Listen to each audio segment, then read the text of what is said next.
屏东县农业处的这个动物收容中心照顾的动物有百款。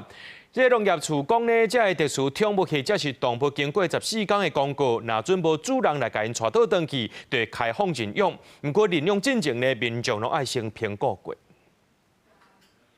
民众奥多摆豆豆啊，徛来到派出所头前，后面佫对一只乌色的动物，原地大家拢叫是迄是一只乌狗，斟酌甲看，竟然是一只山羊啊！民众看见伫路里乱扫惊危险，就一路甲靠来派出所。警局就通报动保科嘛，然后动保科人员就送过来，所以我们现在就是就先照养着，然后就等饲主来认领，或者是如果没人认领的话，就是开放领养。 这只山羊啊，放送来屏东动物之家的收容中心，日子过甲真好。农业处表示，一般人认为收容所拢是收容猫啊、狗啊，不过这真正是大项有兔啊、鸡啊。最近才送来一只酷鱼菇类，依照嘛捌受过洗手刑，来到收容中心的动物，拢会受到妥善的照顾。若是等无主人来领，就会开放认养。那我们都会在网络上面公告14天来开放给民众认养。那只要是涉及屏东县的，那符合我们的认养评估之后呢，都可以到我们动物之家来把动物带回去。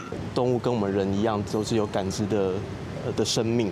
那我们也希望说，政府的法规上能够跟上，因为其实现在在台湾非保育类动物或非野生的非本土的野生动物，其实都没有任何的法规去管制任何的繁衍、贩卖跟养殖，那也会造成后续的一些问题。 其实，伫全国收容系统内底，嘛当看到其他县市有被飞鼠、大杜丁、鹦哥、孔雀等等的特殊动物在等人认养。民众想要饲这特殊动物伴，上好爱想好清楚。